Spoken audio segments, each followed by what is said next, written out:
wakitanja kwa jina langu, hayo maneno yote nitawabariki pamoja na wana wa Israeli. Bwana Yesu asifiwe. Wakati Mungu alikuwa anaongea haya maneno, alitaka haya maneno yatumike kwa wana wa Israeli, na akakataa laana kwa watu wa Israeli. Na ndio unaona ya kwamba this is a new year, this is a new year, beginning of a new year, beginning of a new year brings restoration to improve. Bwana Yesu asifiwe. It is a new year. It is now to walk with God. Na nikisoma pale Numbers chapter 6 verses 21, neno linasema ya kwamba Mungu aliongea na Musa, akamwambia aambie Aroni pamoja na watoto wake, wakati atatumia maneno haya maneno haya wakibariki watu wa Israeli, wawe wanatanja hivi: Mungu akubariki, si kulaani. Mungu akuongee jambo la kulaani. Bwana Yesu asifiwe. Na Mungu akutunze. Na pale 26 inasema ya kwamba wakati Mungu akasema wakitanja kwa jina langu watabarikiwa.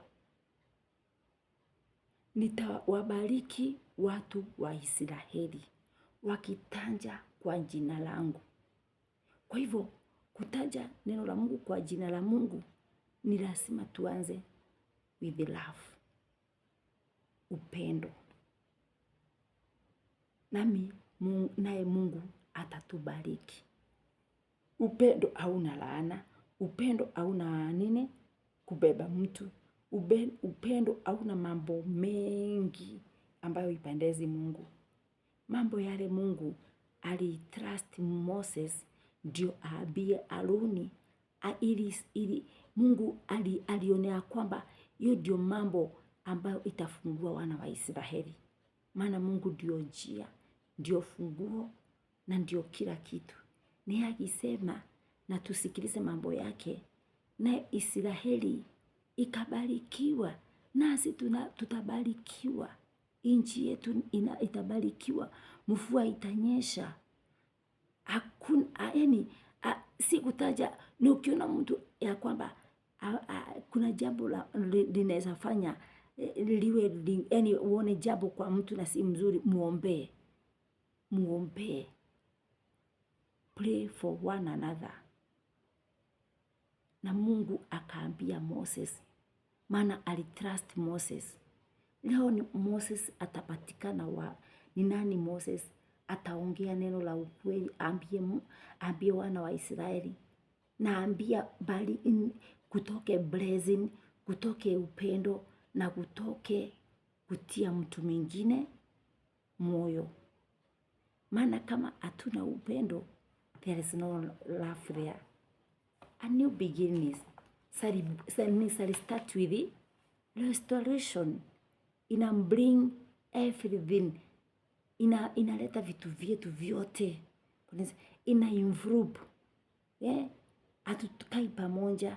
We are step at another level.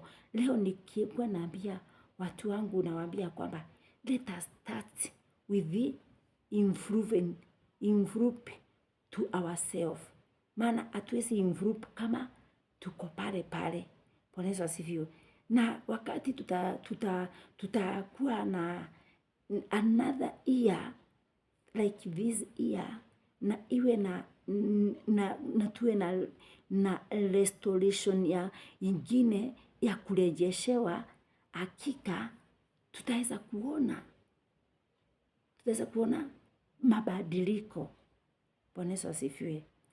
Let us God for bringing us a new year, a new restoration, and a new to improve a new restoration, a new restoration, a new to improve,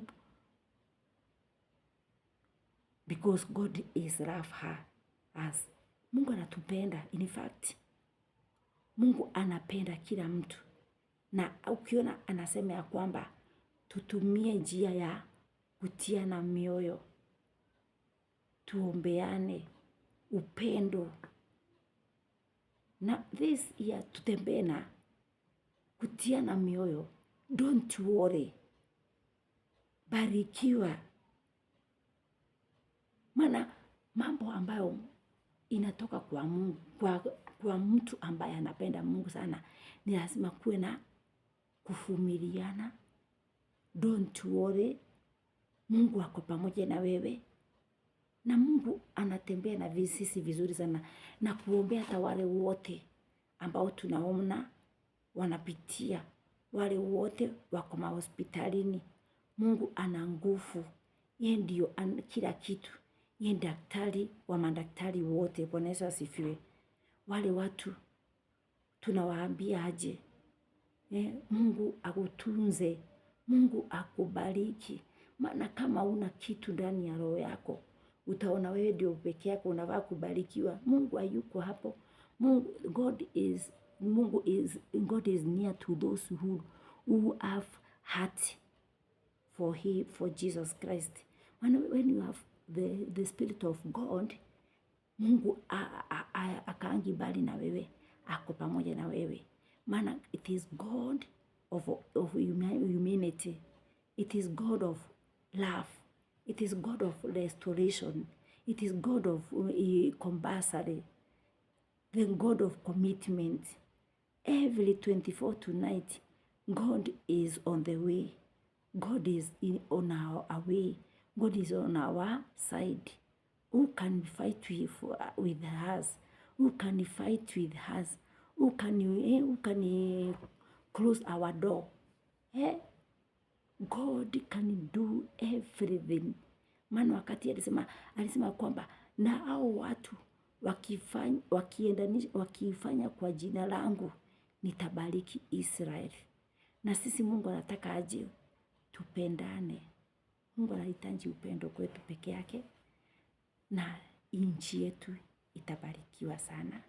Dunia yote itabarikiwa sana. Na mimi sina mambo mengi. Hayo ndio tu inapendeza moyo wangu, na tuwe na mwaka ambayo ni wa upendo. Amen.